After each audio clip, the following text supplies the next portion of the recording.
ಇನ್ನು ಬಾಗಲಕೋಟೆ ಜಿಲ್ಲೆ ಘಟಪ್ರಭಾ ನದಿ ಪ್ರವಾಹಕ್ಕೆ ತತ್ತರಿಸಿದೆ. ಮುಧೋಳ ತಾಲೂಕಿನ ಮಿರ್ಜಿ ಗ್ರಾಮಕ್ಕೆ ನೀರು ನುಗ್ಗಿದೆ. ಆಗಲೇ ನಾವು ಅದನ್ನು ತೋರಿಸ್ತಾ ಇದ್ವಿ. ಮಿರ್ಜಿ ಗ್ರಾಮದ ನೂರಾರು ಮನೆಗಳು ಜಲಾವೃತವಾಗಿದೆ. ಮುಧೋಳ ತಾಲೂಕಿನ ಮಿರ್ಜಿ ಅಂತ ಅಂದ್ಬಿಟ್ಟು ಬಾಗಲಕೋಟೆ ಜಿಲ್ಲೆಗೆ ಬರುತ್ತೆ. ಮನೆಗೆ ಬೀಗ ಹಾಕಿ ಕಾಳಜಿ ಕೇಂದ್ರಕ್ಕೆ ಜನ ತೆರಳುತ್ತಾ ಇದ್ದಾರೆ. ಅವರ ಆಹಾರ, ದವಸ ಧಾನ್ಯ ಎಲ್ಲ ತೊಗೊಂಡು ಹೋಗ್ತಾ ಇದ್ದಾರೆ ಪಾಪ. ಇಲ್ಲಿ ನೋಡಿ ಗೊತ್ತಾಗ್ತಾ ಇದೆ. ಒಂದು ಗ್ರಾಮದಲ್ಲಿ ಈ ಥರ ನೀರು ನುಗ್ಗಿದ್ರೆ, ಒಂದು ಮನೆ ತೋರಿಸ್ತಾ ಇದ್ದೀವಿ, ಈ ಥರ ನೀರು ನುಗ್ಗಿದ್ರೆ ಹೆಂಗೆ ವಾಸ ಮಾಡೋಕ್ಕಾಗುತ್ತೆ ಜನ? ಅವ್ರಿಗೆ ಬೇರೆ ದಾರಿನೇ ಇಲ್ಲ. ಅವ್ರ ಊರಲ್ಲೇ ಇರ್ತಕ್ಕಂಥ ಒಂದು ಅಂಗನವಾಡಿ ಕೇಂದ್ರ, ಅಂದರೆ ನೀರು ನುಗ್ಗದ ಪ್ರದೇಶಗಳು ನೋಡಿ. ಆ ಸೋಫಾ ಗೀಫಾ ಎಲ್ಲ ಹೊಯ್ತೀವೆಲ್ಲ ಹೆಚ್ಚು ಕಡಿಮೆ. ಮತ್ತು ಇದನ್ನು ಮರದ್ದಾಗಿರೋದ್ರಿಂದ ರೀಯೂಸ್ ಮಾಡೋದು ಕಷ್ಟ. ಅವ್ರಿಗೂ ಗೊತ್ತಿರಲ್ಲ ಸಡನ್ನಾಗಿ ಹೀಗಾಗುತ್ತೆ ಅಂತ. ಊರಿಗೂರೇ ಈ ಥರದ ಪರಿಸ್ಥಿತಿ ಇದೆಯಪ್ಪ. ಅಂಗಡಿಗಳು ತೆಗಿಯೋಕ್ಕಾಗಲ್ಲ, ಜನ ಊರಲ್ಲಿ ವಾಸ ಮಾಡೋಕ್ಕಾಗಲ್ಲ. ಇದ್ರ ಮಧ್ಯದಲ್ಲಿ ವಯೋವೃದ್ಧರು, ಗರ್ಭಿಣಿಯರು, ಬಾಣಂತಿಯರಿದ್ರಂತೂ ತುಂಬಾ ಕಷ್ಟ, ತುಂಬ ಕಷ್ಟ. ಎಲ್ಲಿ ಹೋಗ್ತೀರಾ, ಏನು ಮಾಡ್ತೀರಾ? ಹಾಗಾಗಿ ಅಲ್ಲಲ್ಲಿ ಕಾಳಜಿ ಕೇಂದ್ರ ಮಾಡಿದ್ದಾರೆ ಕೆಲವು ಕಡೆ ಎಲ್ಲ. ಅಲ್ಲಿ ಹೋಗ್ಬಿಟ್ಟು ಈ ನೆರೆ ಇಳಿಯೋ ತನಕ ಇದ್ದು ಬರಬೇಕಾಗತ್ತೆ ಅಷ್ಟೇ.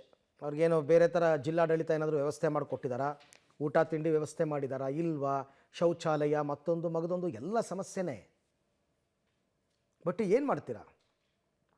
ಇದೆಲ್ಲವೂ ಕೂಡ ಘಟಪ್ರಭಾ ನದಿಯಿಂದ ಆಗಿರ್ತಕ್ಕಂಥ ಸಮಸ್ಯೆ. ಸದ್ಯದ ಪರಿಸ್ಥಿತಿ ಹೀಗಿದೆ ಉತ್ತರ ಕರ್ನಾಟಕ ಭಾಗದಲ್ಲಿ. ಕೊಪ್ಪಳ, ರಾಯಚೂರು, ಅದಾದಮೇಲೆ ದಾವಣಗೆರೆ, ಬಾಗಲಕೋಟೆ, ಬೆಳಗಾವಿ, ಈ ಭಾಗಗಳಲ್ಲಂತೂ ವಿಪರೀತವಾದ ನೆರೆ. ಆ್ಯಂಡ್ ರಿಮೆಂಬರ್, ಇದೆಲ್ಲವೂ ಕೂಡ ಡ್ಯಾಮಿಂದ ನೀರು ಬಿಟ್ಟಿರೋದಕ್ಕೆ ಪ್ರವಾಹ ಬಂದಿರೋದು, ಮಳೆಯಿಂದ ಆಗಿರೋದಲ್ಲ. ಡ್ಯಾಮಲ್ಲಿ ನೀರು ಬಿಟ್ಟಿರೋದ್ರಿಂದ ಒಂದು ಕಡೆ ಬೆಳೆ ನಷ್ಟ, ಮತ್ತೊಂದು ಕಡೆ ಆಸ್ತಿ ಪಾಸ್ತಿ ಹಾನಿಯಾಗಿರ್ತಕ್ಕಂಥದ್ದು, ಮನೆಗಳು ಹಾನಿಯಾಗಿರೋದೆ, ಹೀಗೆಲ್ಲ ಆಗಿದೆ. ಆ ಜನರ ಕಷ್ಟ ನೋಡಬೇಕು. ಸ್ಥಳೀಯ ಜನಪ್ರತಿನಿಧಿಗಳು ಯಾರಿದ್ದಾರೆ, ಇದೆಲ್ಲವೂ ಕೂಡ. ಈ ಬಗ್ಗೆ ಮತ್ತಷ್ಟು ಮಾಹಿತಿ ನನ್ನ ಕೊಲೀಗ್ ರವಿ ಅವರಿಂದ ಪಡ್ಕೊಳ್ಳೋಣ. ರವಿ, ತೀರಾ ಊರಿಗೂರೇ ಈ ಥರ ನೀರು ನುಗ್ಗಿಬಿಟ್ರೆ ಜನ ಹೇಗೆ ಬದುಕೋದು? ಅಲ್ಲಿನ ಸ್ಥಳೀಯ ಶಾಸಕರ ಗಮನಕ್ಕೆ ಇವೆಲ್ಲ ಬಂದಿದೆಯಾ? ಇವರಿಗೆಲ್ಲ ಏನಾದರೂ ಆಲ್ಟರ್ನೇಟ್ ವ್ಯವಸ್ಥೆ ಮಾಡಿಕೊಟ್ಟಿದ್ದಾರಾ? ಅದೇನೋ ಕಾಳಜಿ ಕೇಂದ್ರ ಅಂತಾರೆ, ಅವೆಲ್ಲ ಚೆನ್ನಾಗಿದೆಯಾ? ಹೇಗೆ ಈ ಊರಿನ ಜನರ ಕಥೆ ಅಂತ? ಅರವಿಂದ್, ಏನು ಅಂತಂದ್ರೆ ಪ್ರತಿ ವರ್ಷವೂ ಈ ಗ್ರಾಮಸ್ಥರು ಘಟಪ್ರಭಾ ನದಿ ಉಕ್ಕಿ ಹರಿದಾಗಲೆಲ್ಲ ಈ ಗ್ರಾಮಕ್ಕೆ ಪ್ರವಾಹ ಸಂಕಷ್ಟ ಬಂದೊಡ್ಡುತ್ತೆ. ಈಗಾಗಲೇ ಈ ಮುಧೋಳ ತಾಲೂಕಿನ ಮಿರ್ಜಿ ಗ್ರಾಮ ಸಂಪೂರ್ಣವಾಗಿ ಜಲಾವೃತವಾಗಿರ್ತಕ್ಕಂಥದ್ದು. ಅಂದ್ರೆ 70ರಿಂದ 80 ಮನೆಗಳಿಗೆ ಈಗಾಗಲೇ ನೀರು ಹೊಕ್ಕಿರ್ತಕ್ಕಂಥದ್ದು. ಹೀಗಾಗಿ ರಾತ್ರೋರಾತ್ರಿ ಜನಗಳು ಮನೆಯನ್ನು ಬಿಟ್ಟು ಕಾಳಜಿ ಕೇಂದ್ರದತ್ತ ರವಾನೆ ಆಗಿರ್ತಕ್ಕಂಥದ್ದು. ಈಗ ನೀವು ನೋಡ್ತಾ ಇರ್ಬೋದು ಅರವಿಂದ್, ದೃಶ್ಯದಲ್ಲಿ ನಾನು ನಿಮಗೆ ತೋರಿಸ್ತಾ ಹೋಗ್ತೀನಿ. ಈಗಾಗಲೇ ಸಾಕಷ್ಟು ಮನೆಗಳಿಗೆ ನೀರು ನುಗ್ಗಿದೆ, ಮೊಳಕಾಲು ನೀರು ನಿಂತಿರ್ತಕ್ಕಂಥದ್ದು. ಅಂದ್ರೆ ಸುಮಾರು ಇಲ್ಲಿ ನೀವು 70ರಿಂದ 80 ಮನೆಗಳಿಗೆ ಈಗಾಗಲೇ ನೀರು ನುಗ್ಗಿರ್ತಕ್ಕಂಥದ್ದು. ಆ ಕುಟುಂಬಸ್ಥರನ್ನ ಬೇರೆಡೆಗೆ ಸ್ಥಳಾಂತರವನ್ನು ಕೂಡ ಮಾಡಿದ್ದಾರೆ. ನಾವೀಗ ಇರ್ತಕ್ಕಂಥ ದೃಶ್ಯ ಈ ಗ್ರಾಮದ ಹೃದಯ ಭಾಗ ಅಂತ ಏನು ಕರಿತೀವಿ, ಬಸವೇಶ್ವರ ಸರ್ಕಲ್, ಇದು ಮುಖ್ಯವಾದ ರಸ್ತೆ. ಈ ಮುಖ್ಯವಾದ ರಸ್ತೆಯೇ ನೀರಲ್ಲೇ ನಿಂತಿರ್ತಕ್ಕಂಥದ್ದು. ಅಂದ್ರೆ ನೀರು ಸುಮಾರು 2 ಅಡಿಗಳಷ್ಟು ನೀರು ಇರುವಂಥದ್ದು. ಹೀಗಾಗಿ ಇಲ್ಲಿನ ಜನರಿಗೆ ಪ್ರವಾಹ ಸಂಕಷ್ಟ ಈಗಲಿಂದ ಅಲ್ಲ, 2019ರಿಂದ ಇದೆ.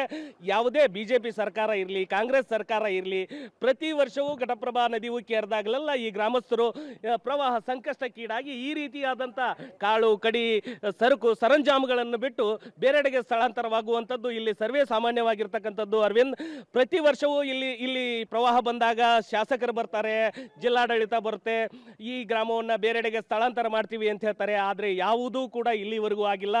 ಈ ಜನ ಪ್ರತಿ ವರ್ಷವೂ ಇಂತಹ ಪ್ರವಾಹ ಸ್ಥಿತಿಯನ್ನು ಅನುಭವಿಸಲೇಬೇಕಾದಂಥ ನರಕ ಯಾತನೆಯಲ್ಲಿ ಈ ಜನ ಇರುವಂತದ್ದು. Arvind, okay Ravi, thank you. ತಮ್ಮ ಎಲ್ಲ ಮಾಹಿತಿಗಾಗಿ ಧನ್ಯವಾದ. ಬಟ್ ಪ್ರವಾಹ ಬರೋದಕ್ಕೂ ಸರ್ಕಾರಗಳಿಗೂ ಏನು ಸಂಬಂಧ? BJP ಆದರೂ ಇರಲಿ, ಕಾಂಗ್ರೆಸ್ ಆದರೂ ಇರಲಿ, ಒಳ್ಳೆ ಮಳೆ ಆಯಿತು ಅಂತಂದರೆ ಜಲಾಶಯಗಳಿಗೆ ನೀರು ಚೆನ್ನಾಗಿ ಬರುತ್ತೆ. ನೀರು ಚೆನ್ನಾಗಿ ಬಂದಾಗ ನೀರನ್ನು ಬಿಟ್ಟೇ ಬಿಡ್ತಾರೆ. ಬಿಟ್ಟಾಗ ಈ ಥರ ಪ್ರವಾಹ ಆಗುತ್ತೆ. ನದಿ ಪಾತ್ರದ ಗ್ರಾಮಗಳಾಗಿರೋದ್ರಿಂದ ಅವ್ರಿಗೂ ಒಂದು ಎಕ್ಸ್ಪೆಕ್ಟೇಷನ್ಸ್ ಇರುತ್ತೆ, ಈ ಥರ ಆಗಬಹುದು ಅಂತ. ಅವರು ಮುಂಜಾಗ್ರತಾ ಕ್ರಮಗಳನ್ನು ತಗೋಬೇಕು. ಗ್ರಾಮ ಪಂಚಾಯತಿಯವರು, ತಾಲೂಕ್ ಪಂಚಾಯತಿಯವರು, ಡಿಸ್ಟ್ರಿಕ್ಟ್ ಅಡ್ಮಿನಿಸ್ಟ್ರೇಷನ್ ಅವರು ಏನು ಮಾಡ್ತಿರ್ತಾರೆ? ಈಗ ನೀವು ಇದು ಬಂದರೆ ಆಗಲ್ಲ. ಮೊದಲೇ ನೀವು ಎಚ್ಚರಿಕೆ ಕೊಟ್ಟು ಅವರು ಸ್ವಲ್ಪ ತಯಾರಿ ಮಾಡ್ಕೊಳ್ಳೋಕ್ಕಾದರೂ ಬಿಡಬೇಕಾಗಿತ್ತು. ಅದಕ್ಕೆ ಅವಕಾಶ ಕೊಡದೇ ಇರೋದ್ರಿಂದ ಇವತ್ತು ಪರಿಸ್ಥಿತಿ ಹೀಗಿದೆ.